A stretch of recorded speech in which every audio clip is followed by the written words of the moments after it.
പൂർണ്ണമാതായ പൂർണ്ണമേവശിഷ്യതി. ഓം ശാന്തി ശാന്തി ശാന്തി. ആദരണീയനായ ആചാര്യൻ, പൗരാണികർ, ക്ഷേത്രം ശാന്തികൾ, എൻ്റെ പ്രിയപ്പെട്ട സപ്താഹ കമ്മിറ്റി ജനറൽ കൺവീനർ, മറ്റ് കൺവീനർമാർ, മാതൃസമിതി പ്രസിഡന്റ്, സെക്രട്ടറി, ക്ഷേത്രം ജീവനക്കാർ, ഭരണസമിതി അംഗങ്ങൾ, അതുപോലെ തന്നെ നമ്മുടെ പഞ്ചായത്തിലെ മുൻ മെമ്പർ, അവരവരുടെ സാന്നിധ്യം കൂടി ഇവിടെ ഉണ്ടായിരിക്കുന്നു എന്നുള്ളത് വളരെ സന്തോഷകരമായ ഒരു കാര്യമാണ്.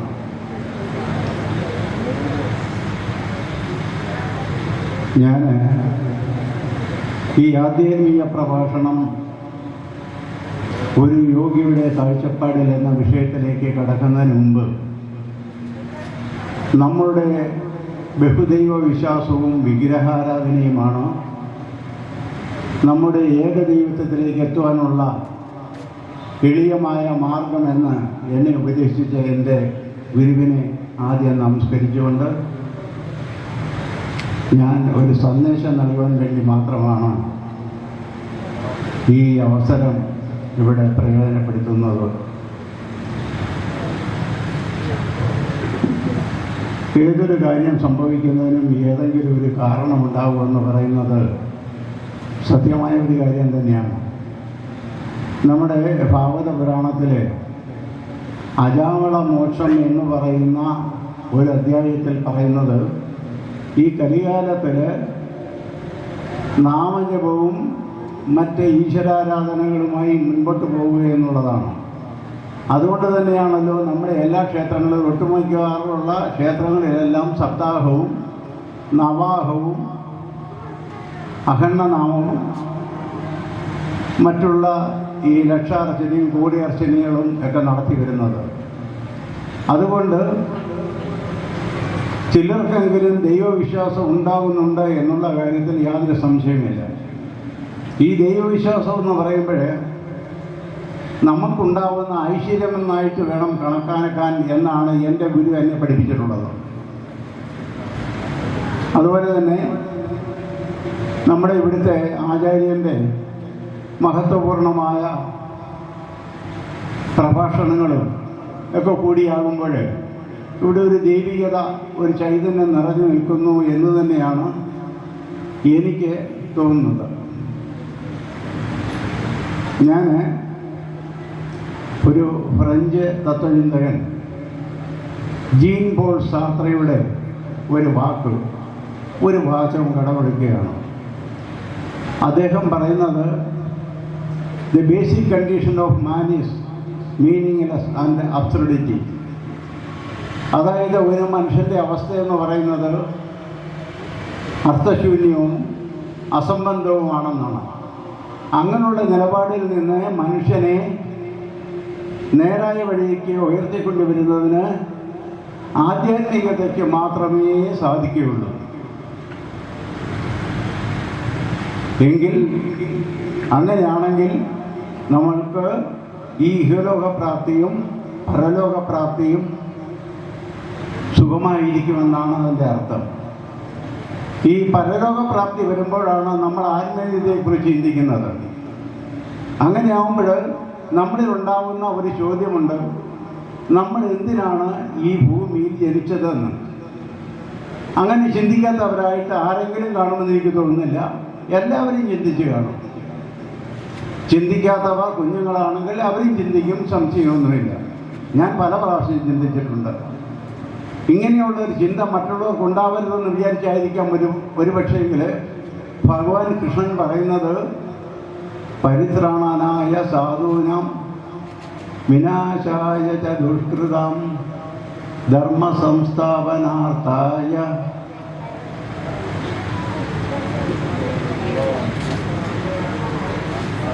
സംഭവാമി വേ.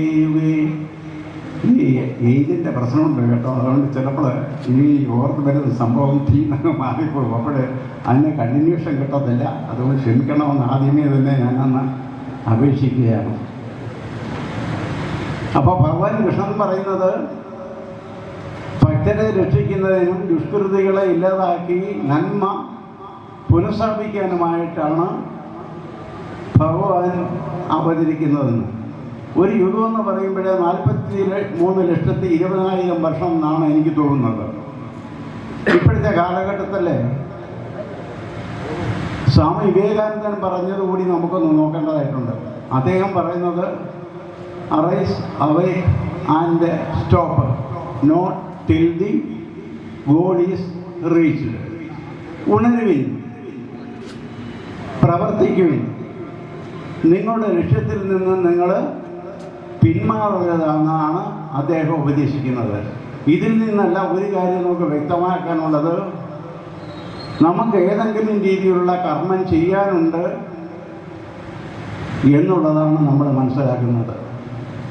ഈ കർമ്മങ്ങൾ സത്യധർമാദികളിൽ കൂടി സമ്പുഷ്ടമാക്കണമെന്നാണ് നമ്മളുടെ ഉപനിഷത്തുകളും മറ്റുള്ള പുരാണങ്ങളും പറയുന്നത്.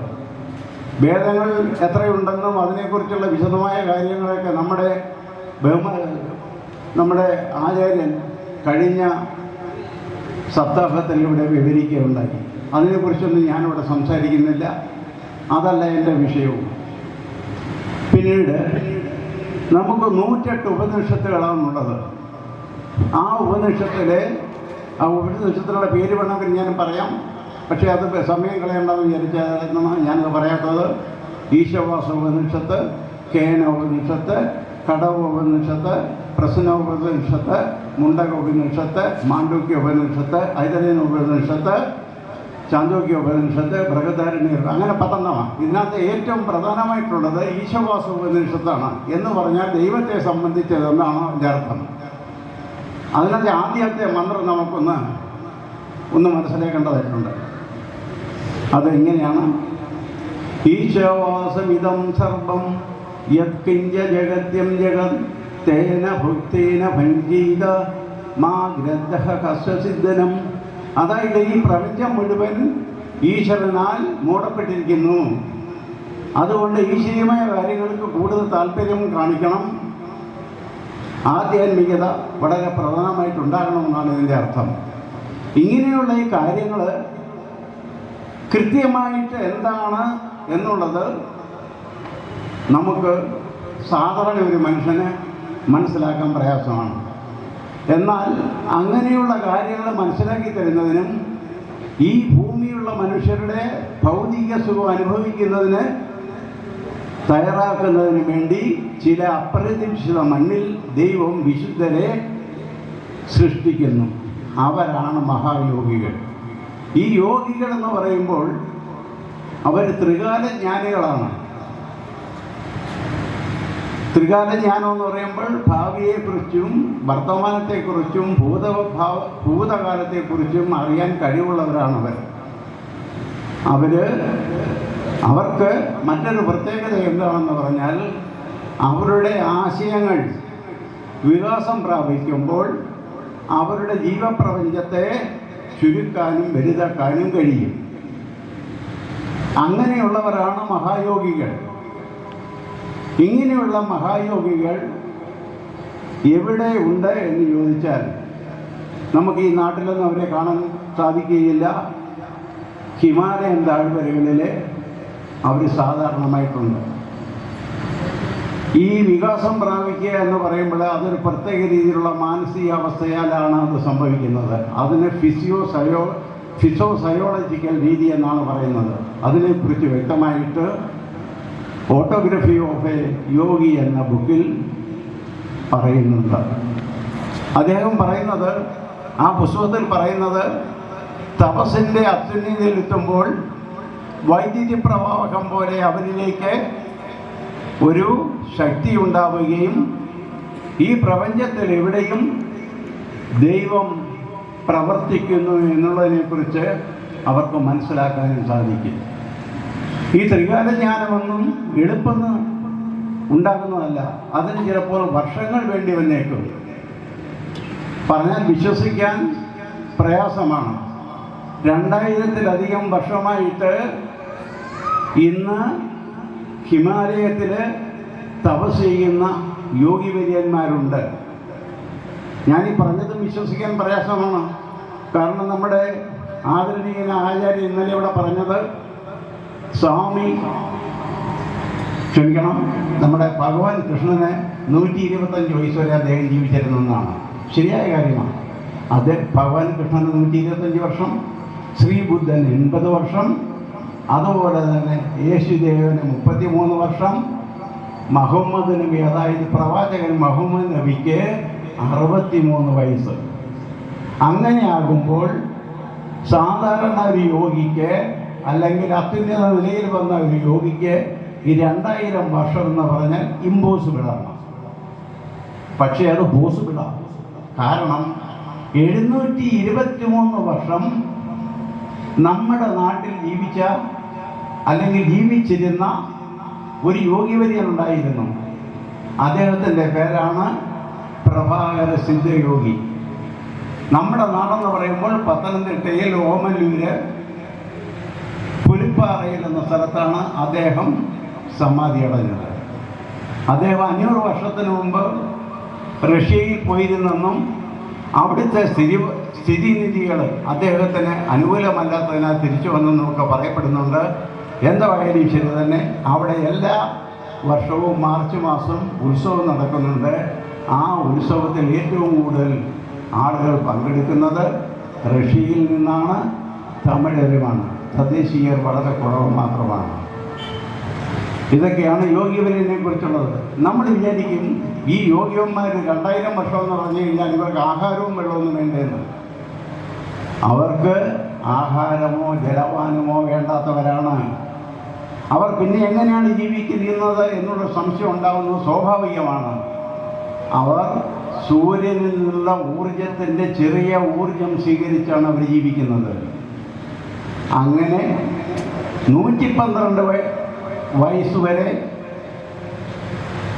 ഉള്ള ഒരു യോഗി ഉണ്ടായിരുന്നു. അവരുടെ പേരാണ് ഗിരിബാല.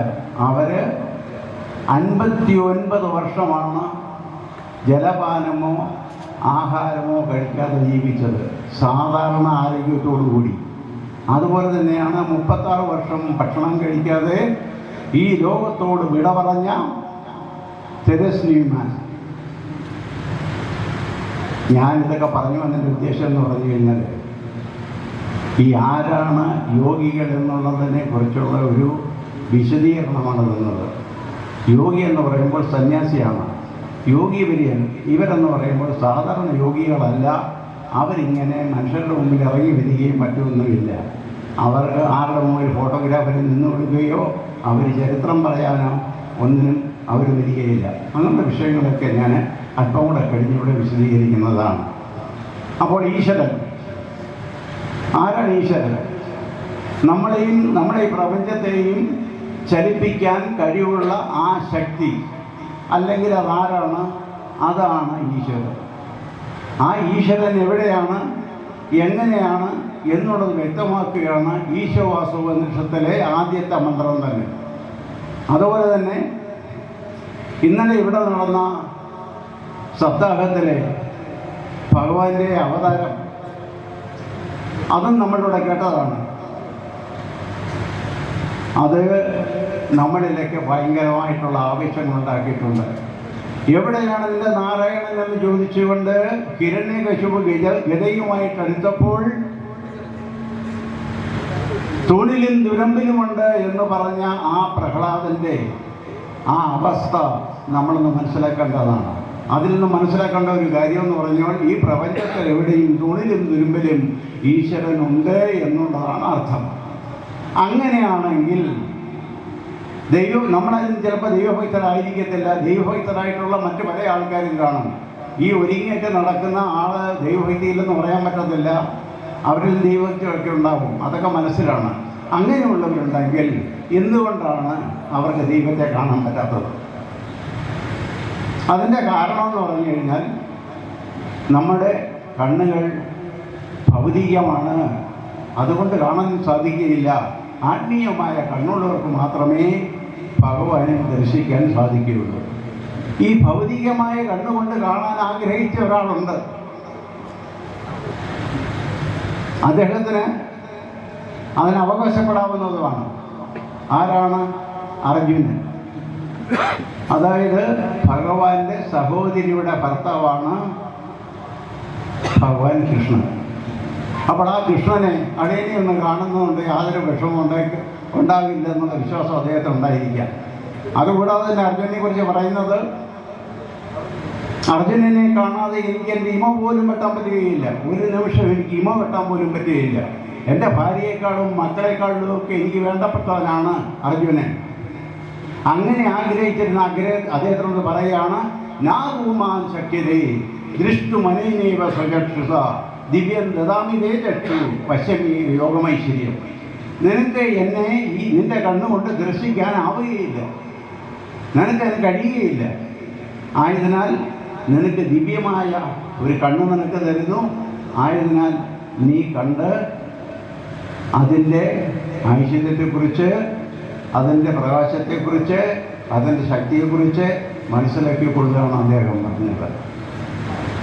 അങ്ങനെ ഈ ഭൗതികമായ നമ്മളുടെ കണ്ണുകൾ കൊണ്ട് അല്ലെങ്കിൽ ഇന്ദ്രിയങ്ങൾ കൊണ്ട് നമുക്ക് കാണാനും കേൾക്കാനും രുചിക്കാനും മാത്രമേ കഴിയുള്ളൂ.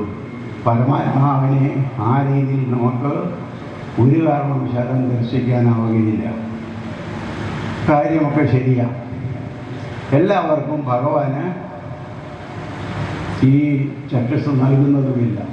എന്നാൽ നമുക്കങ്ങനെ ദൈവത്തെ സാക്ഷാത്കരിക്കാൻ പറ്റും എന്നുള്ളതിനെക്കുറിച്ചും കൃത്യമായിട്ടും ഭഗവത്ഗീതയിൽ പറയുന്നുണ്ട്. അതെന്താണെന്നറിയാമോ? മന്മനാമഭക്തോ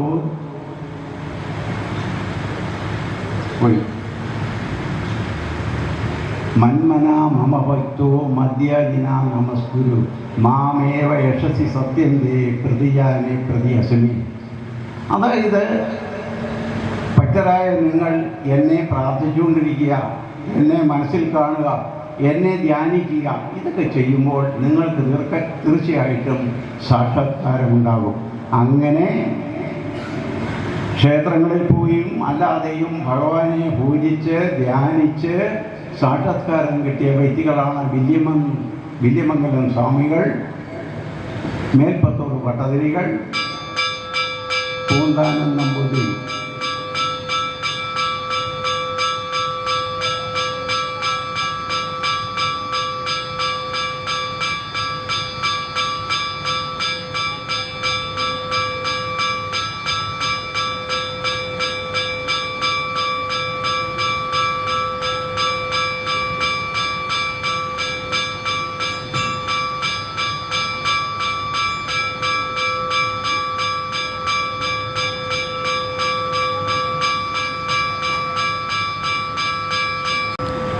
ഞാൻ ഇനിയും ഒരു യോഗ്യവര്യവനായിട്ടുള്ള ഒരു നേരറിവുകൾ പങ്കുവയ്ക്കുകയാണ്. എല്ലാവരെയും പോലെ തന്നെ എൻ്റെ ബാല്യകാലവും സംശയങ്ങൾ നിറഞ്ഞതായിരുന്നു. കാരണം നമ്മൾ ജനിച്ചു വളരുമ്പോൾ തന്നെ കേൾക്കുന്നത് നമുക്ക് 33 കോടി ദൈവങ്ങളുണ്ടെന്നാണ്.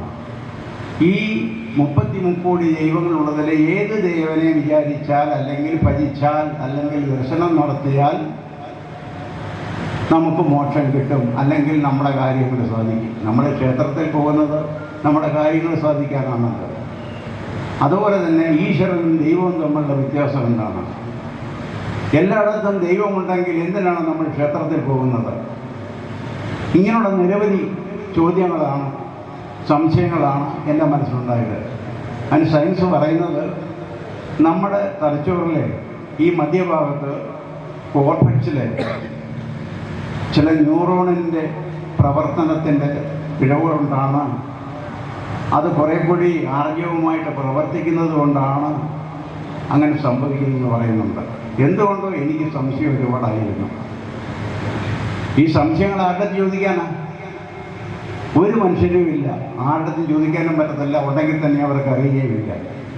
അങ്ങനെ നമുക്കൊരു പരീക്ഷ ജയിക്കണമെങ്കിൽ ജോലി കിട്ടണമെന്നുണ്ടെങ്കിൽ നമ്മൾ ഏത് ദൈവത്തെയാണ് യഥാർത്ഥത്തിൽ ആരാധിക്കുന്നത്?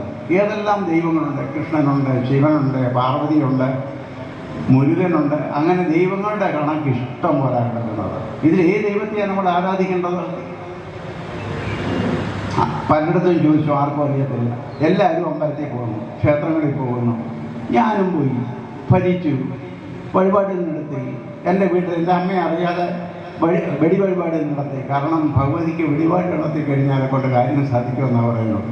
ഏതായാലും അങ്ങനെയൊക്കെ നടത്തി പരീക്ഷകളിൽ ജയിച്ചു.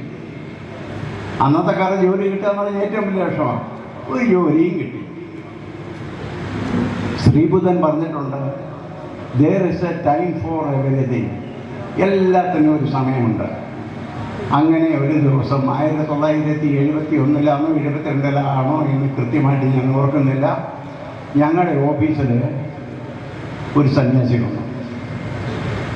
അവൾ തലേ ദിവസം എൻ്റെ അടുത്ത് പറഞ്ഞിരുന്നത് സ്വാമി കൃഷ്ണാനന്ദ വരുന്നുണ്ട് എന്ന് പറഞ്ഞതിൻ്റെ പേരിൽ ഞങ്ങളെല്ലാവരും അദ്ദേഹത്തെ വളരെ സന്തോഷത്തോടുകൂടി വിനയത്തോടുകൂടി ആനയെ ചിത്രീകരിച്ച് ഞങ്ങളുടെ ഓഫീസിലെത്തി. അപ്പോൾ ഇദ്ദേഹത്തെ കണ്ടപ്പോൾ എനിക്ക് സത്യം പറഞ്ഞാൽ ഓർമ്മ വന്നത് ഏറ്റവും കോപിഷ്ഠനായിട്ടുള്ള ഒരു സന്യാസി ഉണ്ടായിരുന്നു. ആരാത് പറയാം? നമ്മുടെ പുരാണത്തിലെ ഏറ്റവും കൂടുതൽ കുഴപ്പക്കാരനായിട്ടുള്ള ഒരു സന്യാസി ഉണ്ടായിരുന്നു.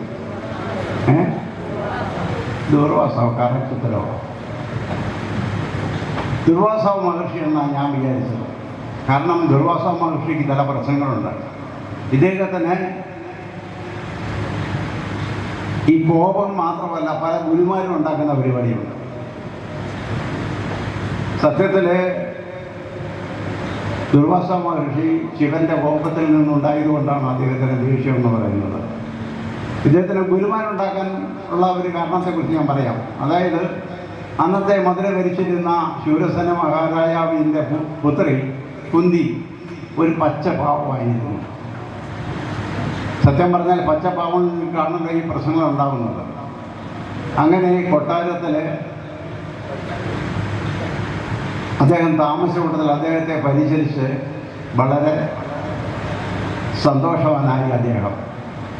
അപ്പം നമ്മുടെയൊക്കെ പണ്ട് വീടുകളിലൊക്കെ പോകുമ്പോൾ ഇന്നാണല്ലോ കാറ് പ്ലെയിനെ പോലുള്ള സ്പീഡിലുള്ള കാറുകളൊക്കെയാണ്. അന്ന് ഈ കാറുകളൊന്നും ഇല്ലല്ലോ. നമ്മൾ വീടുകളിൽ പോയാൽ 1, 2, 3 ദിവസം കഴിഞ്ഞിട്ട് നമ്മൾ തിരിച്ചു വരാറുള്ളൂ. അപ്പോൾ ആ താമസിക്കുന്ന കൂട്ടത്തിൽ ആ വീടുകളിൽ ചെല്ലുമ്പോൾ ചില കുട്ടികളുടെ പെരുമാറ്റങ്ങൾ, അവരുടെ കളിയും മറ്റുള്ള കാര്യങ്ങളെ കാണുമ്പോൾ നമുക്ക് വളരെ സന്തോഷമുണ്ടാകും. പോരുന്ന സമയത്ത് നമ്മുടെ കയ്യിലിരിക്കുന്ന 1 രൂപയോ ഒരു പേനയോ എന്തെങ്കിലും ഒക്കെ കൊടുക്കുക സ്വാഭാവികമാണ്. എനിക്കങ്ങനെ പേന കിട്ടിയിട്ടുണ്ട്.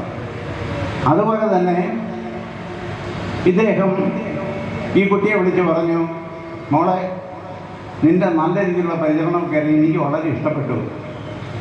ആയതിനാൽ നിനക്കൊരു സമ്മാനം ഞാൻ തരാൻ പോവുക. അപ്പോൾ കുട്ടിക്ക് വളരെ സന്തോഷമായി. സമ്മാനമല്ലേ കിട്ടുന്നത്. അദ്ദേഹം എളുപ്പം പുറശത്തൊക്കെ കയ്യിൽ കൊണ്ട് നീട്ടിയപ്പോൾ കാണാൻ ഒരു നല്ലൊരു ഐഫോൺ, അമേരിക്കയിൽ നിന്ന് ഇമ്പോർട്ട് ചെയ്ത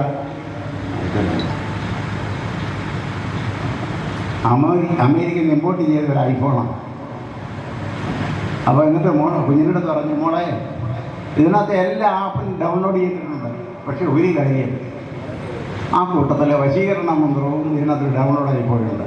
അതുകൊണ്ട് മോളൊരു കാര്യം ചെയ്യണം, ഈ വശീകരണ മന്ത്രം മാത്രം മോള് നോക്കല്ലേ, അത് ക്ലിക്ക് ചെയ്യല്ലേ, ബാക്കിയുള്ളവരൊക്കെ ക്ലിക്ക് ചെയ്തോ, കുഴപ്പമില്ലെന്ന് പറഞ്ഞു. അപ്പോൾ ആ കുട്ടി ഈ മൊബൈൽ കൈ കിട്ടിയപ്പോൾ വളരെയധികം സന്തോഷിച്ചു. നമ്മളൊക്കെ പണ്ടെന്തെങ്കിലും ഒരു നാണയം ഒരു പേനയും കിട്ടുമ്പോൾ സന്തോഷിക്കുന്നത് പോലെ. അത് നമുക്കെല്ലാവർക്കും ഒരു ജന്മനാല് ഒരു കോൺട്രേറിയൻ തിങ്കിങ് ഉണ്ട്. അതായത് അവിടെ നോക്കല്ലേ എന്ന് പറഞ്ഞാൽ നോക്കും, അത് ചെയ്യല്ലേ എന്ന് പറഞ്ഞാൽ ചെയ്യും. ഇത് കുടിക്കട എന്ന് പറഞ്ഞാൽ കുടിക്കത്തില്ല. ഞാൻ കൊല്ലത്തെ എൻ്റെ ഒരു ചേച്ചിയുടെ വീട്ടിൽ താമസിച്ചത്. അവിടെ ഒരു പയ്യനുണ്ട്, അവന് പാല് വലിയ ഇഷ്ടമാണ്. മിക്കവാറും രാവിലെ പാല് കാഴ്ച തള്ള കൊടുക്കുമ്പോൾ, ചേച്ചി കൊടുക്കുമ്പോൾ ഇവൻ കുടിക്കും. ഒരു ദിവസം പറഞ്ഞു, മക്കളെ കുടിയടാ എന്ന് പറഞ്ഞു. ഈ ചെറുക്കന് ഇത് കുടിച്ചില്ല. ഉടനെ തള്ള പറഞ്ഞു, നീ കുടിച്ചില്ല, ഞാനങ്ങ് കുടിക്കേ എന്ന് പറഞ്ഞു. ഈ ചെറുക്കൻ കുടിച്ചില്ല. ഈ ചേച്ചി അതങ്ങ് കുടിച്ചു. കുടിച്ചപ്പോഴത്തേക്കും ചെറുക്കൻ ഭയങ്കര ബഹളമായിരുന്നു. എന്ന് പറഞ്ഞ മാതിരി ഒരു കോൺട്രേറിയൻ തിങ്കിങ് എന്തിനേയും നമുക്ക് ഈ വിപരീതമായി കാണുന്നൊരു സ്വഭാവം. ഉദാഹരണത്തിന് ചില ബുക്കുകളൊക്കെ ഉണ്ട്, അതെല്ലാം ഇവിടെ ബാൻ ചെയ്തിരിക്കുകയാണ്. സദനി വേഴ്സസ്, അതുപോലെ ദി ഹിന്ദുസ്, പിന്നീട് ലജ്ജ, ദി ബെൽ ഫ്രം ഹെൽ, ഇങ്ങനെയുള്ള പുസ്തകങ്ങളൊക്കെ നിരോധിച്ചിരിക്കുകയാണ്. ഈ പുസ്തകങ്ങളൊക്കെ ഇഷ്ടം പോലെ കേട്ടു. അത് ആൾക്കാർ ഏറ്റവും കൂടുതൽ വായിച്ചിട്ടുണ്ട്. എന്താണെന്നറിയാം? എന്താണ് അതിനകത്തുള്ള ആ ആശയം, എന്തിനാണ് ഇത് നിരോധിച്ചത് എന്നറിയുന്നതിനുള്ള ഒരു കോൺട്രേറിയൻ തിങ്കിങ്. ആ കോൺട്രേറിയൻ തിങ്കിങ് ഈ കുട്ടിക്കുണ്ടായിരുന്നു. ഈ കുട്ടി എന്ത് ചെയ്തു? അതിൻ്റെ മുറിയിൽ പോയിട്ട് ആരുമില്ലാത്ത സമയത്ത് ജസ്റ്റ് ആ വശീകരണ മന്ത്രം ഒന്ന് ക്ലിക്ക് ചെയ്തപ്പോൾ കാണാം സംഭവം വഷളായി. മുമ്പിൽ പ്രത്യക്ഷപ്പെട്ടതല്ല സൂര്യ ഭഗവാൻ. അടിപൊളിയായിട്ട് ആരോഗ്യ ദൃഢഗാത്രനായ ഒരു നല്ല മീശയൊക്കെ വെച്ച് നല്ല ഒരു പളവടാന്നുള്ള ഒരു ഡ്രസ്സുമൊക്കെ ഇട്ട് അദ്ദേഹം പെരുക്കെ നടന്നു വന്നു. പിന്നത്തെ കാര്യം എനിക്കറിയത്തില്ല, ആരുടെ കൺട്രോൾ പോയെന്നറിയത്തില്ല. കുന്തി വരഞ്ഞു എന്നതുപോലെ ഉള്ള ഒരു ആളല്ല ഈ ദുർവാസാവെന്ന് എനിക്ക് മനസ്സിലായി. അതെങ്ങനെ മനസ്സിലായി എന്ന് പറഞ്ഞാൽ അദ്ദേഹത്തിൻ്റെ പ്രത്യഭിവാദത്തിൽ നിന്ന് വളരെ നല്ല രീതിയിലുള്ള സഹകരണമായിരുന്നു. അങ്ങനെ ഇരുന്നപ്പോഴാണ് സാറ് ഇങ്ങോട്ട് പറഞ്ഞത്, മഹീധരനല്ലേ പുതിയ സ്റ്റാഫ്, അദ്ദേഹത്തെ വേണമെങ്കിൽ ഒന്ന് കണ്ടിട്ട് കാര്യങ്ങളൊക്കെ ഒന്ന് ചോദിച്ചറിയാൻ പറഞ്ഞു. ഞാൻ അപ്പോൾ അദ്ദേഹം പറഞ്ഞിടത്ത് ചോദിച്ചറിയും, നിങ്ങൾ ഇൻ്റർവ്യൂ ചെയ്യുന്ന മാതിരി ആയിരിക്കല്ലേ എന്ന് പറഞ്ഞു. അദ്ദേഹത്തെ വിഷമിപ്പിക്കല്ലേ എന്ന് പറഞ്ഞു. അപ്പോൾ നമ്മൾ പറയുമല്ലോ, വൈദ്യൻ കൽപ്പിച്ചതും രോഗി ഇച്ഛിച്ചതും പാലെന്ന ആ രീതിയിൽ ഞാൻ ഇതൊക്കെ ആ മുറിയിലേക്ക് ചെന്നു. അദ്ദേഹത്തിൻ്റെ അനുവാദത്തോടുകൂടി ആ മുറിക്കകത്ത് കടന്നു. അപ്പോഴത്തേക്കിന് അടുത്തൊരു അനുയായിയുണ്ട്. അദ്ദേഹത്തെ ഇതുപോലെ പിന്നെ ഈ തോർത്തൊക്കെ വെച്ച് ഇങ്ങനെ തളകി ഇങ്ങനെ എടുക്കണം, കാരണം ശരീരത്തെ വേർപ്പൊക്കെ ഈ കഴുത്തിലൊക്കെ രുദ്രാക്ഷമാരൊക്കെ ഇതിപ്പോൾ അടിപൊളിയാണ്. അദ്ദേഹത്തെ കണ്ടു കഴിഞ്ഞാൽ ഞാൻ താണു വീണം തൊഴുതു. അദ്ദേഹം ചിരിച്ചു. ഞാൻ അദ്ദേഹത്തെക്കുറിച്ചുള്ള കുശലങ്ങളൊക്കെ ചോദിച്ചു. അദ്ദേഹം എവിടെ നിന്നാണ് വരുന്നത്, എങ്ങനെയാണ് വരുന്നത്, അവിടുത്തെ. അപ്പോൾ അദ്ദേഹത്തിനടുത്ത് പറഞ്ഞു, ഞാൻ സ്വാമി കൃഷ്ണാനന്ദയാണ്, ഞാൻ വരുന്നത് നൈനാദേവി ഗുഹയിൽ നിന്ന് വരുന്നതാണ്. അവിടുത്തെ മട്ടിനെക്കുറിച്ചും അവിടെ വരുന്ന വിദേശികളെക്കുറിച്ചും സ്വദേശികളെക്കുറിച്ചും എല്ലാം അദ്ദേഹം പറഞ്ഞു. അതെല്ലാം കഴിഞ്ഞപ്പോൾ ഞാൻ അദ്ദേഹത്തോട് ചോദിച്ചു, സ്വാമിജി എന്നോട് ക്ഷമിക്കണം, എനിക്കൊരു 2-3 കാര്യത്തിൽ സംശയമുണ്ട്. അത് എടുത്ത വയലെ പറഞ്ഞു, നിങ്ങൾക്ക് പത്രക്കാർക്കെല്ലാം സംശയം ഇങ്ങനെയേ ഉള്ളൂ, എന്താണ് ചോദിച്ചുള്ളൂ. അപ്പോൾ എനിക്കൊരു നല്ല അവസരം കിട്ടിയല്ലോ. ഞാൻ അദ്ദേഹത്തോട് ചോദിച്ചു, അതായത് പുനർജന്മം എന്ന് പറയുന്നത്, അതായത് റീബർത്ത്, ഒരു സ്പിരിച്വൽ കോൺസെപ്റ്റാണോ? അപ്പോൾ അദ്ദേഹം പറഞ്ഞത്, എന്താ സ്പിരിച്വൽ കോൺസെപ്റ്റോ, എന്തായിട്ട് ഇങ്ങനെ പറയുന്നത്? ഇത് നെവർ എൻഡിങ് പ്രോസസ്സല്ലേ, ഇതൊരു പ്രകൃതി നിയമമല്ലേ, ഇത് പിന്നെ എങ്ങനെയാണ് ബർത്ത് ഇല്ല, ഒരു റീബർത്ത് ഉണ്ടാവുകയില്ല എന്ന് പറഞ്ഞത്? ഒരു വിത്ത് മുളച്ചാൽ അത് കോൺസെപ്റ്റാണോ? പറയൂ, എന്താണ് അങ്ങനെ ചോദിച്ചത്? ഞാൻ അദ്ദേഹത്തോട് പറഞ്ഞു, എനിക്ക് അറിവില്ലായ്മ വേണ്ടി ചോദിക്കണം. എനിക്ക് മനസ്സിലായി, അങ്ങനെയല്ല. നമുക്ക് തീർച്ചയായിട്ടും വീണ്ടും ഒരു ജനനമുണ്ട്. മുൻപൊരു ജനനം ഉണ്ടായിരുന്നു, അതുകൊണ്ടാണ് ഈ ജന്മം വന്നിരിക്കുന്നത്. ഇനി ഈ ജന്മത്തിൽ നിന്ന് അടുത്ത ജന്മത്തിലേക്ക് വരും, സംശയമില്ലാത്ത കാര്യമാണ്. എന്നാൽ ഇദ്ദേഹം ഇക്കാര്യം പറഞ്ഞല്ലോ. എനിക്കിതിനെക്കുറിച്ച് ഞാൻ നേരത്തെ പറഞ്ഞു, എനിക്ക് ആധ്യാത്മിക കാര്യങ്ങൾ താല്പര്യം കൂടുതലായിരുന്നു. എന്നാൽ ഈ റിയൽ ബർത്ത്, അതായത് പുനർജന്മം ഉണ്ടോ എന്നറിയുന്നതിന് വേണ്ടി ഞാൻ ഒരുപാട് പഠനങ്ങൾ നടത്തി, പല പുസ്തകങ്ങൾ വായിച്ചു. അതിൽ നിന്നും കണ്ടെത്തിയത്, ഇന്ന് പുനർജന്മ വിശ്വാസമില്ലാത്ത ക്രൈസ്തവർക്ക് പോലും പുനർജന്മത്തിൽ വിശ്വാസമുണ്ടായിരുന്നു എന്നാണ്. അമേരിക്കയിലെ 23%, യൂറോപ്പിൽ 21%, ഇറാനിലെ, ഇറാഖിലെ, ഈജിപ്തിലെ, ആഫ്രിക്കയിലെ, ഇന്ത്യയിലെ ഉള്ള ജനങ്ങളിൽ ഭൂരിഭാഗവും ആളുകൾക്ക് പുനർജന്മത്തിൽ വിശ്വാസം ഉണ്ടായിരുന്നു. അതായത് അവർ മരിച്ചു കഴിഞ്ഞാൽ മറ്റൊരു ശരീരത്തിലേക്ക് പുനഃപ്രവേശനം നടത്തുമെന്ന്. അതിനെ യഹൂദർ വിളിച്ചിരുന്നത് ഗിൽഗാൽ എന്നാണ്. യേശുദേവന് മുമ്പ് ജീവിച്ചിരുന്നവരാണ് യസനികൾ. ആ മതമായിരുന്നു യസനിസം. ആ കാലത്ത് തന്നെ ജീവിച്ചിരുന്ന മറ്റ് വിഭാഗങ്ങളാണ് നസീറിയന്മാർ, യവനർ, മാനിക്കിയർ. ഇവർക്കെല്ലാവർക്കും ദൈവത്തിൽ എന്ന് പറഞ്ഞാൽ പുനർജന്മത്തിൽ വിശ്വാസമുള്ളവരായിരുന്നു എന്നാണ് ചരിത്രം തെളിയിക്കുന്നത്. എന്നാൽ ഇന്ന് ക്രൈസ്തവർക്ക് ആ വിശ്വാസമില്ല. അതിൻ്റെ കാരണം എന്താണെന്ന് പറഞ്ഞാൽ AD 325 റോമ സാമ്രാജ്യത്തിൻ്റെ അധിപനായിരുന്ന മഹാൻ കോൺസ്റ്റന്റൈനും അദ്ദേഹത്തിൻ്റെ മാതാവ് ഹെലനും കൂടി ആ ഒരു നിയമത്തെ ബഹിഷ്കരിക്കുകയായിരുന്നു, നീക്കം ചെയ്യുകയായിരുന്നു. അവർ പറയുന്നത് മനുഷ്യർക്ക് ആ സഭയിലുള്ള വിശ്വാസം നഷ്ടപ്പെടുമെന്ന്. ഇന്ന് അവർക്ക് വിശ്വാസമില്ല. എന്നാൽ അവരുടെ പുതിയ നിയമത്തിലും പഴയ നിയമത്തിലും പുനർജന്മത്തെക്കുറിച്ച് പറയുന്നുണ്ട്. യോഹന്നാൻ സുവിശേഷം 5:24 പറയുന്നത്, ഞാൻ പറഞ്ഞത് വിശ്വസിക്കുകയും എന്നിൽ അയച്ചവനിൽ വിശ്വസിക്കുകയും ചെയ്യുന്നവർക്ക് തീർച്ചയായിട്ടും മുക്തി നേടാനാകും. അതുപോലെ തന്നെ പറയുന്നുണ്ട് 5:25 എന്നിൽ വിശ്വസിക്കുന്നവൻ മരിച്ചാലും ജീവിക്കും. അതുപോലെ തന്നെ വിശുദ്ധ ഖുർആൻ പറയുന്നുണ്ട് 17-ാം അധ്യായം 51-ാം വചനം, നിശ്ചയമാവും അവൻ നിന്നോട് ചോദിക്കും, ആരാണ് നിന്നെ മരണാനന്തരം മടക്കി അയച്ചത്? ഉത്തരവും പറയുന്നുണ്ട്, ആദ്യം സൃഷ്ടിച്ചവൻ തന്നെ. അവിടെ എല്ലായിടത്തും ഈ പുനർജന്മ വിശ്വാസം ഉണ്ടായിരുന്നു എന്നുള്ളത് തെളിയിക്കാനാണ് ഇത്ര ഞാൻ പറഞ്ഞത്. ഹിന്ദുക്കൾക്ക് മാത്രമല്ല, എല്ലാവർക്കും ഉണ്ടായിരുന്നു.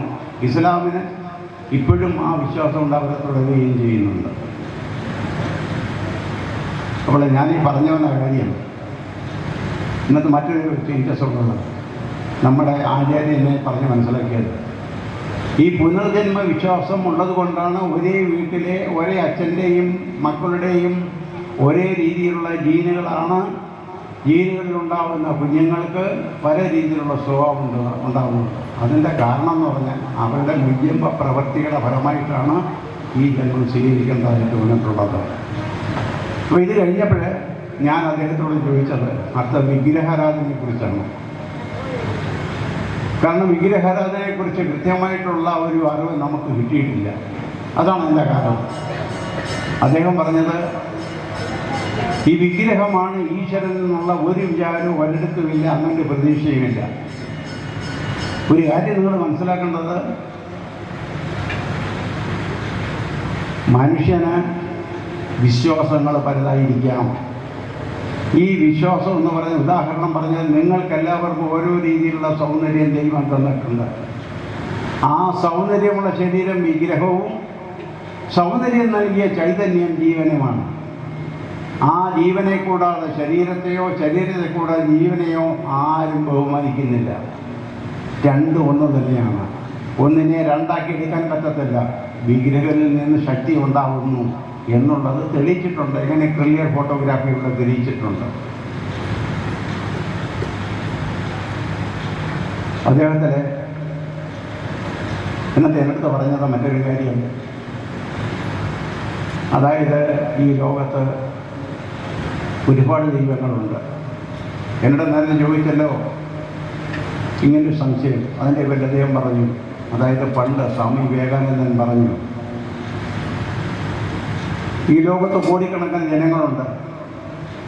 കോടിക്കണക്കിന് ജനങ്ങളുണ്ടെങ്കിൽ കോടിക്കണക്കിന് ദൈവങ്ങളുമുണ്ട്. കാരണം ഓരോരുത്തരുടെയും വിശ്വാസം വ്യത്യസ്തമാണ്, അവരുടെ ഭാവനയും വ്യത്യസ്തമാണ്. അതുകൊണ്ട് കോടിക്കണക്കിന് ദൈവങ്ങൾ ഉണ്ടാവും. അതിലെന്താണ് തെറ്റ്? ആ കോടിക്കണക്കിന് ദൈവങ്ങളുണ്ട് എന്നാണ് അദ്ദേഹം അതിൽ നിന്ന് എന്നെ പഠിപ്പിച്ച ഒരു പാഠം. ഇതെല്ലാം കഴിഞ്ഞു അദ്ദേഹം കുറച്ച് റെസ്റ്റൊക്കെ എടുത്ത് കഴിഞ്ഞപ്പോഴത്തേക്കിന് ഞാൻ അടുത്തൊരു ചോദ്യം ചോദിച്ചത് ഇതുമായിട്ട് ബന്ധപ്പെട്ട് തന്നെയാണ്. സ്വാമികളെ, കോടിക്കണക്കിന്, അതായത് 30 കോടി ദൈവങ്ങളുണ്ട്, അതിലേത് ദൈവത്തെയാണ് ആരാധിക്കേണ്ടത് എന്ന് ചോദിച്ചപ്പോൾ അദ്ദേഹം പറഞ്ഞത്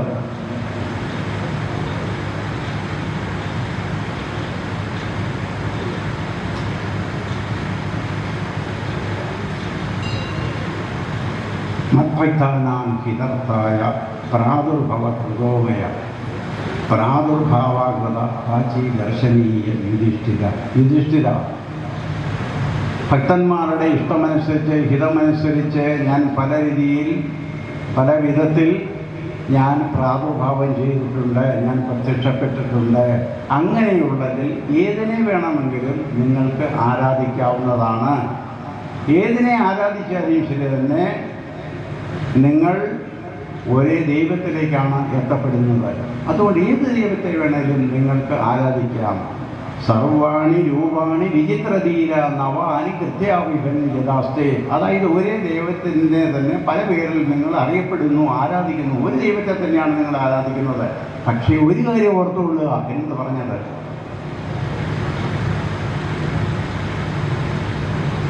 ഏകദൈവവും സർവഭൂതേഷു കൂട സർവവ്യാപി സർവഭൂതാന്തരാത്മ കർമ്മധ്യക്ഷ കർമ്മഭൂതാദിവാസ സാക്ഷി ചെയ്തോ കേവലോ നിർഗുണിച്ച.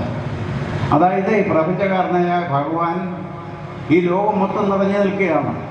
പ്രകാശസ്വരൂപനാണ്, എല്ലാ ജീവജാലങ്ങളുടെയും അന്തരാത്മാവാണ്, എല്ലാത്തിനെയും ചലിപ്പിക്കുന്നവനാണ്, ഏകനാണ്, പക്ഷേ നിർഗുണനാണ്. എനിക്ക് ആ നിർഗുണൻ എന്നുള്ള വാക്കിനകത്തൊരു ചെറിയൊരു സംശയമുണ്ട്. എന്താണ് അദ്ദേഹം ഈ നിർഗുണൻ എന്ന് പറഞ്ഞത്? അപ്പോൾ അദ്ദേഹം പറഞ്ഞത് നിർഗുണൻ എന്ന് പറഞ്ഞാൽ തൻ്റേതായ സവിശേഷതകളെ ബാധിക്കാത്തവനെന്നാണെന്നാണ് അർത്ഥം. ഭൂതങ്ങൾ എന്ന് പറഞ്ഞാൽ ഭൂതങ്ങളല്ല, അത് ചെറു ജീവികളും പ്രാണികളും ഒക്കെയാണെന്നാണ് അദ്ദേഹം പറഞ്ഞത്. അത് കഴിഞ്ഞപ്പോഴേ ഞാൻ അതിനോട് ചോദിച്ച മറ്റുള്ള കാര്യം, നമ്മുടെ ഈ പുനർജന്മത്തിൻ്റെ മറ്റൊരു കാര്യം തന്നെയാണ്. അദ്ദേഹം പറഞ്ഞത്, ഭഗവാൻ കൃഷ്ണൻ ഗീതയിൽ പറയുന്നുണ്ടല്ലോ, വാസാസി ജീർണാനി യഥാവിഹായ നവാനി ഗ്രഹണാതി നരോഗരാണി തവ ശരീരാണി വിഹായ ജീർണാനി അന്യാനി സംയാതി നയാനി ദേഹി. അതായത് പഴയ ഉടുപ്പുകൾ മാറ്റി പുതിയവയെടുത്ത് അണിയുന്നത് പോലെ ഉപയോഗിച്ച് വളരുന്നതായ നമ്മളുടെ ശരീരത്തെ ഉപേക്ഷിച്ചുകൊണ്ട് ദേഹി മറ്റ് ശരീരങ്ങളിൽ പ്രവേശിക്കുന്നു എന്നാണ് അതിൻ്റെ അർത്ഥം. അപ്പോൾ അദ്ദേഹം എന്നിട്ട് മറ്റൊരു കാര്യം കൂടി പറഞ്ഞു. അതുകൊണ്ട് കാര്യങ്ങൾ കൂടി പറഞ്ഞതിനകത്ത് അദ്ദേഹം പറഞ്ഞത്, മനുഷ്യന് 3 സവിശേഷതകളുണ്ട്. അവരിൽ അന്തർലീനമായിട്ടുള്ള 3 സവിശേഷതകളാണ്. ഒന്ന് ബോഡി സോൾ, മറ്റേത് ലൈഫ് സോൾ, അടുത്തത് ഫ്രീ സോൾ. അത് ബോഡി സോൾ എന്ന് പറഞ്ഞാൽ ഭൗതിക ശരീരം, ലൈഫ് സോൾ എന്ന് പറഞ്ഞാൽ ജീവാത്മാവ്, ഫ്രീ സോൾ എന്ന് പറഞ്ഞാൽ അത് കർമ്മ ശരീരം. ഈ ഭൗതിക ശരീരം എന്ന് പറയുന്നത് പ്രപഞ്ചത്തിൻ്റേതാണ്. അതുപോലെ തന്നെ ഈ ലൈഫ് സോൾ എന്ന് പറഞ്ഞാൽ അത് പ്രപഞ്ച ശക്തിയുടേതാണ്. അതായത് നമ്മുടെ ഇന്ദ്രിയങ്ങൾക്ക് അറിയാൻ പറ്റാത്ത, നേരിട്ട് കണ്ണിൽ കാണാത്ത ശ്വസനം, രുചി, മണം ഇവയാണ് അതിനെ പ്രതിനിധാനം ചെയ്യുന്നത്. കർണശരീരമാണ് നമ്മുടെ ലൈഫിൻ്റെ യഥാർത്ഥത്തിലുള്ള കലവറ. അതാണ് മുജ്ജന്മത്തെ നമ്മൾ, അതായത് ആ മുജ്ജന്മത്തിന് കാരണമാകുന്നത് ഈ ഫ്രീ സോളാണ്. അപ്പോൾ ഞാൻ അതിനിടയ്ക്ക്, അതായത് കഴിഞ്ഞ വർഷം ഒരു പത്രത്തിലൊരു വാർത്ത കണ്ടു. അതായത് ഈ കുട്ടികളെ ആത്മാവ്, ജീവാത്മാവ്, പരമാത്മാവ്, പരലോകം എന്നിവയെക്കുറിച്ച് കൂടി അവരുടെ പുസ്തകങ്ങളിൽ ഉൾപ്പെടുത്തണമെന്ന്. അത് നല്ലൊരു കാര്യമായിട്ട് എനിക്ക് തോന്നിയത്. കാരണം എന്ന് പറഞ്ഞു കഴിഞ്ഞാൽ കുട്ടികൾ മാത്രമല്ല, ഈ വലിയവരും മനസ്സിലാക്കേണ്ടുന്ന ഒരു കാര്യം തന്നെയാണ്. കാരണം ഇതൊക്കെ മനസ്സിലാക്കിയിരുന്നാൽ വലിയവരെ സംബന്ധിച്ചുള്ള ഒരു ഗുണമെന്ന് പറഞ്ഞു കഴിഞ്ഞാൽ, അയൽവക്കത്തെ കോഴി നമ്മുടെ വീട്ടിലോട്ട് വന്നു കഴിഞ്ഞാൽ അതിനെ ഇറങ്ങി കൊല്ലത്തില്ല. അതുപോലെ അയൽവക്കത്തെ സ്ത്രീ സുന്ദരിയാണെന്നുണ്ടെങ്കിൽ അവൻ്റെ പുറകെ മറ്റുള്ളവരെ നോക്കി പോകത്തില്ല. നമ്മുടെ മനസ്സെപ്പോഴും ശാന്തമായിട്ട് അത് പോകും എന്നുള്ളതാണ് അതിൻ്റെ പ്രധാന കാര്യം. കുട്ടികളെ സംബന്ധിച്ചോളം പറഞ്ഞു കഴിഞ്ഞാൽ കുട്ടികൾക്ക് ഈ കോളേജിൽ അടിയും പിടിയും തൊഴിയൊന്നും ഉണ്ടാവത്തില്ല, ഒരാളെ വെട്ടിക്കൊല്ലത്തില്ല, തൊഴിച്ചു കൊല്ലത്തില്ല, പ്രേമിച്ചു പോകത്തില്ല, ഇങ്ങനെയുള്ള സവിശേഷതകളൊക്കെയുണ്ട്. അതുകൊണ്ട് തീർച്ചയായിട്ടും ഒരു നല്ല അഭിപ്രായമാണ്. പക്ഷേ ഇങ്ങനെയുള്ള അവസ്ഥ പണ്ടുണ്ടായതുകൊണ്ടായിരിക്കാം ഒരു പക്ഷേങ്കിൽ ഇതുപോലുള്ള പ്രശ്നങ്ങൾ അല്ലെങ്കിൽ തന്നെ അതുപോലുള്ള മറ്റുള്ള പ്രശ്നങ്ങൾ ഉണ്ടായിക്കൊണ്ടായിരിക്കും പണ്ട് പൂന്താനം പാടിയത്, നരനായി ഇങ്ങനെ ജനിച്ചു ഭൂമിയിൽ നരകവാഴിതേ നടുവിൽ ഞാൻ, ഈ നരകത്തിൽ നിന്ന് തന്നെ കരകയറ്റിയിടണം തിരുവയ്ക്കും വാഴും ശിവശംഭു. ഇന്നും അതിനൊന്നും വ്യത്യാസം വന്നിട്ടില്ല. ഇന്ന് അതിൽ കൂടുതലാണ് പ്രശ്നങ്ങൾ. എന്താണ് ഇതിൻ്റെ കാരണം? നോ അഡ്ജസ്റ്റ്മെൻറ്റ്, നോ കോംപ്രമൈസ്, പക, ദുരാഗ്രഹം, അഭിമാന ക്ഷതം, അഭിമാന മോഹം, ഇങ്ങനെയുള്ള പ്രധാന വിഷയങ്ങളാണ്. പിന്നീട് വേറൊരു കാര്യം ഉണ്ടെന്ന് അറിയോ? സംശയരോഗം, ഡിലൂഷണൽ ഡിസോർഡർ, ഒതല്ലോ സിൻഡ്രോം. അതൊരു വലിയ പ്രശ്നമാണ്. കാരണം എന്ന് പറഞ്ഞു കഴിഞ്ഞാൽ കൊണ്ട് ഇത് ഈ രോഗത്തിന് നമ്മൾ ആരും തന്നെ അതിനെ അംഗീകരിക്കുകയില്ല എന്നുള്ളതാണ്. പനിയോ തലവേദനയോ ക്യാൻസറോ അസൂരിയോ ഏത് അസുഖം വന്നാലും അതിന് ചികിത്സയ്ക്ക് പോകും, അത് നമ്മൾ അംഗീകരിക്കുകയും ചെയ്യും. ഈ സംശയ രോഗത്തിന് ആരും അത് അംഗീകരിക്കത്തില്ല, ആരും ഡോക്ടറെ കാണാനും പോകത്തില്ല. എന്താ കാരണം എന്നറിയോ? അവർക്ക് ആ രോഗമില്ല, നമ്മുടെ സ്പൗസിനാണ് അല്ലെങ്കിൽ കൂട്ടാളിക്കാണ് ആ സംശയം എന്ന് തോന്നുന്നു. അതൊരു വലിയ പ്രശ്നമാണ്. ഭാര്യയും ഭർത്താവും കൂടി ഇപ്പോൾ പുറത്തു പോകുന്ന സമയത്ത് ആ ഭാര്യയെ ആരെങ്കിലും നോക്കിക്കഴിഞ്ഞാൽ അന്നേരം ഇവിടെ തുടങ്ങും. എങ്ങനെ? അവൾ ഒരുങ്ങി ഇറങ്ങിയിരിക്കുക 10 വരെ കാണിക്കാൻ, വീട്ടിൽ ചെന്ന് കഴിഞ്ഞാൽ പ്രശ്നം തന്നെ. ഇത് തിരിച്ചുകൊണ്ട് നമ്മൾ പുറത്തു പോകുന്ന സമയത്ത് ആ ഭർത്താവിനോട് ഒരാൾ ചോദിക്കുകയാണ് എൻ്റെ അടുത്ത്, അതുകൊണ്ടാണ് ഞാനും ഭാര്യയും കൂടെ പോകുമ്പോൾ, മഹീന്ദ്ര എന്തുകൊണ്ട്, ചിലരോടൊക്കെ കൂടെ പഠിച്ചതാണ്, കോളേജിൽ പഠിച്ചതാണ്, മഹീന്ദ്ര എന്തുകൊണ്ട് വിശേഷം എന്ന് പറഞ്ഞു കഴിഞ്ഞാൽ ആ കൂടെ വരുന്ന പങ്കാളി പ്രശ്നമുണ്ടാക്കും, യാതൊരു സംശയമില്ല. അത് ഈ പറയുന്ന രീതിയിലുള്ള സംശയരോഗമാണ്. അത് ഡോക്ടറെ കണ്ടേ പറ്റത്തുള്ളൂ. കാരണം എന്ന് പറഞ്ഞു കഴിഞ്ഞാൽ നമ്മുടെ ബ്രെയിനിൽ ഈ ഒരു ന്യൂറോ ട്രാൻസ്മിറ്റർ ഉണ്ട്, അത് ആശയവിനിമയം നടത്തുന്ന ന്യൂറോ ട്രാൻസ്മിറ്റർ, അതിൻ്റെ പിഴവാണ് അതിൻ്റെ പ്രശ്നം. അതുകൊണ്ട് തീർച്ചയായിട്ടും ഡോക്ടറെ കാണണം, സൈക്കോളജിസ്റ്റിനെ കാണണം. അല്ലെന്നുണ്ടെങ്കിൽ മറ്റേതെങ്കിലും ഡോക്ടറെ കണ്ട് ചികിത്സിച്ചേ ഭേദമാകുകയുള്ളൂ. അതുപോലെയാണ് മറ്റൊരു കാര്യം. എന്താണ്? പക, ദുരാഗ്രഹം, പ്രേമം, പ്രേമപ്പക, ഇതൊക്കെ വലിയ വിഷയമാണ്. ഞാനൊക്കെ ഉള്ള കാലത്തിന് ഈ പ്രേമത്തിന് ഒരു വനജോഷണയുടെ സുഗന്ധം ഉണ്ടായിരുന്നു. അത് വേണമെന്ന് പറയാം ഞാൻ. അതായത് ഞാൻ ജോലി ചെയ്യുന്ന സമയത്ത്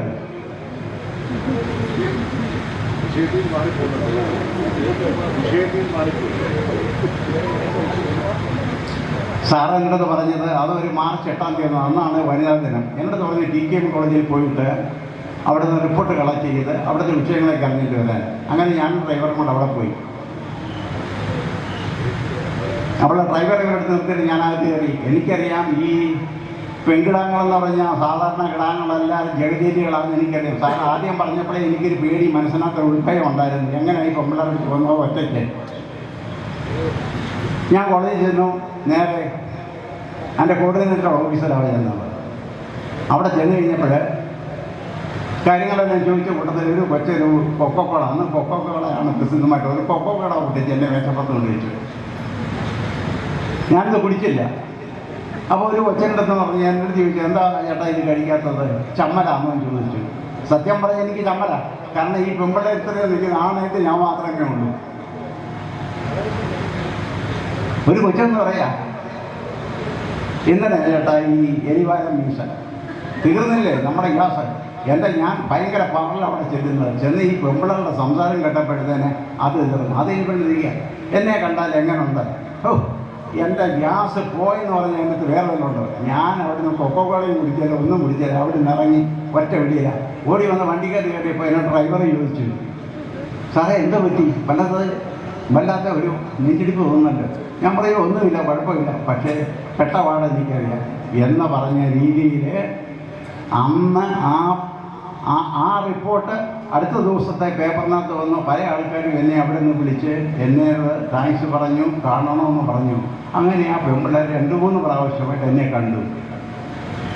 അവിടെ ഒരു വനജോഷയുടെ സുഗന്ധമായിരുന്നു. അന്ന് ഇതുപോലെയല്ല.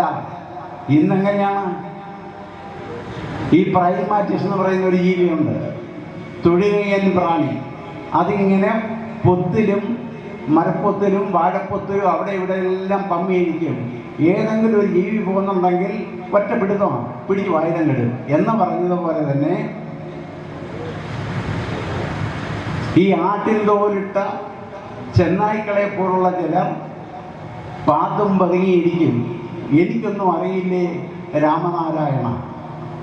പക്ഷേ ആരെങ്കിലും അടുത്തൂടെ പോയാൽ, ഒന്ന് മിണ്ടിപ്പോയാൽ, ഒന്ന് ചിരിച്ചു പോയാൽ, ഒരു സൗഹൃദം പങ്കുവച്ചാൽ, ഒരു നീരസം പ്രകടമാക്കിയാൽ എടുക്കുന്നു വാള്, വടിവാള്, മണ്ണെണ്ണ, പെട്രോള്, ഒഴിക്കുന്നു, ഒഴിപ്പിക്കുന്നു, കുടിക്കുന്നു, കുടിപ്പിക്കുന്നു. മണ്ടയടച്ച വാഴ, ഒറ്റപ്പെട്ട് 2 തുണ്ടം, ഒരു പിടി ചാരം. ഇതാണോ നമ്മുടെ നാട്? ഇതാണോ നമ്മുടെ നാട്? കേരളം എന്ന് പറഞ്ഞാൽ വളരെ സുന്ദരമായ ഒരു ദേശമാണ്. 100% വിദ്യാഭ്യാസമുള്ള ഒരു സ്ഥലമാണ് നമ്മുടേത്. കേരളം ഭംഗിയാണെന്ന് ഞാനല്ല പറയുന്നത്, ശ്രീമാൻ നമ്പി സാർ പറയുന്നുണ്ട് അല്ലേ? കേരളം കേളികെട്ടുയരുന്ന കേരളം, കേളി കദംബം പൂക്കും കേരളം, കേരകേളി സദനമാം കേരളം.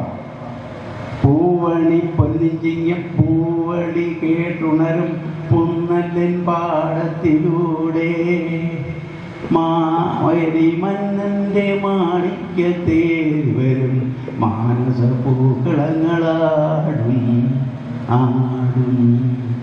നമ്മുടെ നാട് ഭംഗിയുള്ള നാടാണ്. പക്ഷെ അവിടുത്തെ ജലാശയമോ? ഒരു സ്വല്പം വെള്ളം എടുത്ത് കുടിക്കാൻ പറ്റുമോ? പോട്ടെ, കുടിക്കണ്ടെന്ന് കുളിക്കാമോ? കുളിക്കാം. പക്ഷെ ചൊറിഞ്ഞു പറിക്കും. ജലദോഷം, അമീബിയ പ്രശ്നം, ഹെപ്പറ്റൈറ്റിസ് ബി, മഞ്ഞപ്പിത്തം എന്നതുപോലെയാണ് ഇപ്പോഴത്തെ ചില ചെറുപ്പക്കാർ.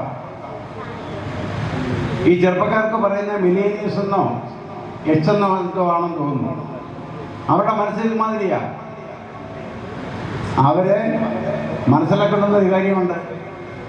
അവരെ വളർത്തിയതായിട്ടുള്ള, എങ്ങനെയാണ് താരാട്ടുപാടി വളർത്തിയെന്നുള്ള അവരുടെ അമ്മയുടെ കാര്യം അവർ നോക്കണം. എങ്ങനെയാണ് വളർത്തുന്നത് ഒരമ്മ? രാജീവനയനേ നീ ഉറങ്ങൂ, ചാകയിലോരേ നീ ഉറങ്ങൂ, 1000 ചുംബന സ്മൃതി സുമകൾ അതരത്തിൽ ചാർത്തി നീ ഉറങ്ങൂ. രാജീവലോചനൻ. ആരാണ് രാജീവലോചനൻ? ഭഗവാൻ ശ്രീകൃഷ്ണൻ, ഭഗവാൻ ഹരി. അതായത് താമരയെ പോലുള്ള കണ്ണുള്ളവൻ ഭഗവാൻ കൃഷ്ണനാണ്. ആ ഭഗവാന്റെ പേരാണ് എല്ലാ അമ്മമാരും ആ കുഞ്ഞുങ്ങൾക്ക് കൊടുക്കുന്നത്. ഗോപാലൻ, വാസുദേവൻ, മുരളീധരൻ, ബാലഗോപാലൻ, അങ്ങനെയുള്ള പേരുകൾ. ഇന്നത്തെ പേരുകളൊക്കെ വ്യത്യാസമാണ്. അതിനെക്കുറിച്ചല്ല ഞാൻ പറയുന്നത്. ആ കുഞ്ഞുങ്ങൾ എങ്ങനെയാണ് വളർത്തിയത്? കൃഷ്ണനെ പോലെ വളർത്തി. ത്യാഗവിലോലൻ ആരാണ്? ആ കുഞ്ഞ് കയ്യിൽ കിടന്നും തോളിൽ കിടന്നും പല രീതിയിലുള്ള സ്വരമാധുര്യങ്ങൾ വിടുകയാണ്. അത് അമ്മയ്ക്ക് എന്ത് സന്തോഷമാണ്, എന്ത് സ്നേഹമാണ്, എന്ത് സ്നേഹത്തോടു കൂടിയാണ് ആ കുഞ്ഞുങ്ങളെ വളർത്തിയത്. ഇങ്ങനെ വളർത്തിയ ആ കുഞ്ഞുങ്ങളുടെ അമ്മയെ നമ്മുടെ ഒരു കവി കാണുക. എങ്ങനെ കാണുന്നത്? മക്കളായി 4 പേരുണ്ടെങ്കിലും അമ്മ ഏകയാണ് ഒടിയിൽ, അച്ഛൻ മറഞ്ഞൊരു കാലം മുതൽക്കമ്മ മറന്നുപോയി. അച്ഛൻ മറഞ്ഞൊരു കാലം മുതൽക്കമ്മ ഭാരമായി തീർന്നുവോ 4 പേർക്കും. നാടൂരി വണ്ണം പകത്തെടുത്ത മക്കൾ 4 വഴിക്കായി പിരിഞ്ഞുപോയി. അച്ഛൻ്റെ ആത്മാവുറങ്ങുന്ന മണ്ണിലന്തിത്തിരി കണ്ടുറന്നതില്ല. ഉള്ളം തുറന്നൊരോർമ്മകൾ നോവിൻ്റെ ആഴം പെരുക്കിച്ചിതയടിച്ചു. ദുശകനം പോലെ അമ്മയെ കണ്ടറാ മക്കൾ നടന്നു മറയും നോക്കി നെഞ്ചു പൊടിഞ്ഞമ്മ നീറിനിന്നു. ഇതാണ് അമ്മയുടെ അവസ്ഥ. ഈ മക്കൾ ഏതെങ്കിലും കാരണവശാൽ നന്നാവുമോ? ഇവരുടെ മനസ്സിൽ ദൈവമില്ല, അമ്മയില്ല. 4 മക്കളുണ്ട്, സഹോദരങ്ങളാണ് 4 പേര്. ആരുമില്ല, ഉണ്ട്, അവരെല്ലാം ഒരു ഉപകരണം മാത്രമാണ്. ഇവർ നന്നാവുമോ? ഇവരുടെ മക്കൾ നന്നാവുമോ? 10 ഗുണം 10 ഗുണം അതേ പറയാൻ പറ്റത്തുള്ളൂ.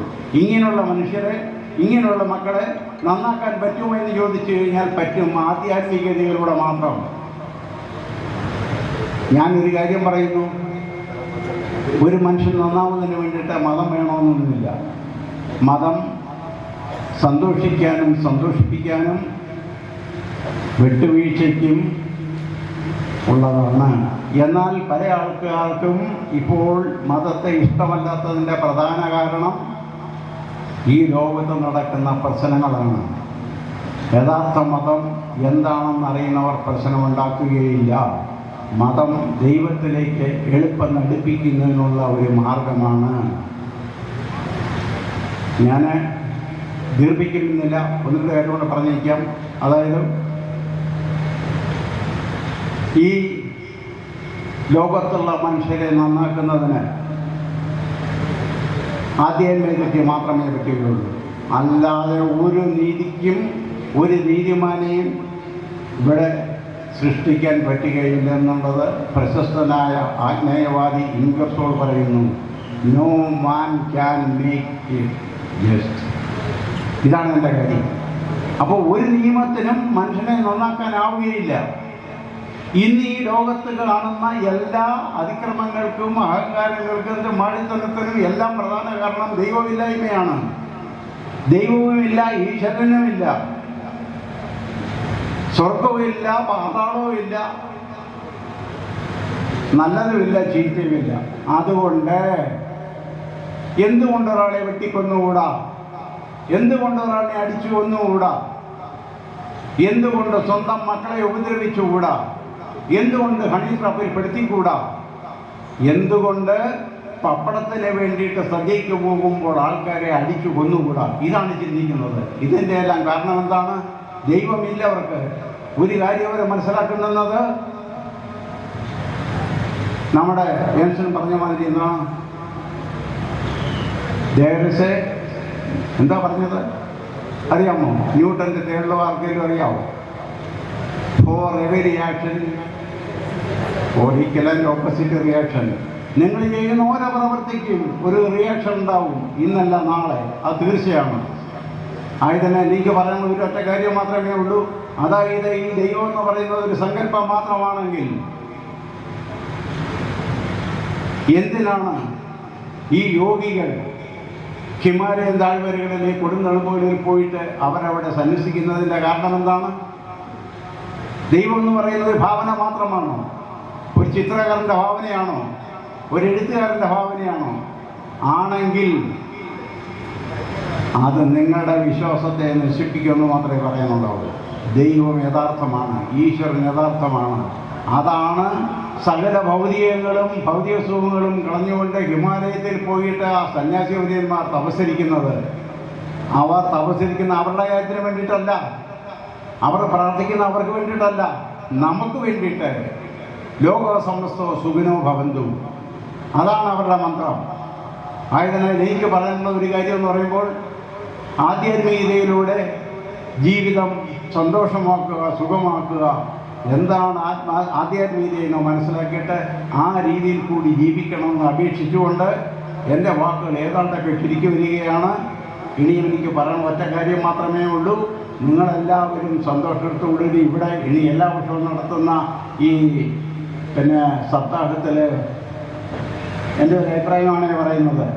ഇതുപോലെയുള്ള അല്ലെങ്കിൽ ഇതുപോലെ അല്ലാത്ത നല്ല പ്രഭാഷകന്മാരെ കൊണ്ടുവന്നിട്ട് പ്രഭാഷണങ്ങൾ നടത്തിയിട്ട് നമ്മുടെ നാട്ടിലുള്ള ജനങ്ങൾക്ക് അവബോധം കൊടുക്കുക, അവരുടെ മനസ്സിൽ വെളിച്ചം പകർത്തുക, അവരിൽ ദൈവികം എന്താണ് മനസ്സിലാക്കി കൊടുക്കുക. നമ്മുടെ ആചാര്യൻ ഇവിടെ പറയുന്ന കാര്യങ്ങളെല്ലാം വളരെ നല്ല കാര്യം തന്നെയാണ്. ദൈവികമുണ്ടെങ്കിൽ തന്നെയും പുറത്തുനിന്ന് ഒരാൾ വരുമ്പോൾ അവരുടെയും കൂടെ അഭിപ്രായം പറഞ്ഞ് നല്ല രീതിയിൽ കാര്യങ്ങൾ നടത്തണമെന്ന് അറിയിച്ചുകൊണ്ട് ഇവിടെ എൻ്റെ പ്രഭാഷണം അല്പനേരമെങ്കിലും വന്ന് വളരെ ക്ഷമയോടെ കേട്ട എല്ലാ ആൾക്കാർക്കുമുള്ള നന്ദി രേഖപ്പെടുത്തുകയാണ്. പ്രത്യേകിച്ച് ഇതിന് അവസരം തന്ന നമ്മുടെ സത്താ കമ്മിറ്റി ജനറൽ കൺവീനറെ മറ്റുള്ള കൺവീനർമാർക്കും എല്ലാവർക്കും ഞാൻ നന്ദി പറഞ്ഞുകൊണ്ട് വിരമിക്കുകയാണ്. നമസ്കാരം. സത്യമയ തമസോമ ജ്യോതിർഗമയ മൃത്യുമോ അധമംഗമയ.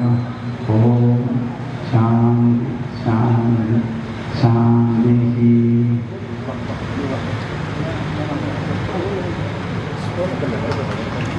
ഫ്രണ്ടോട്ട് വരണേ.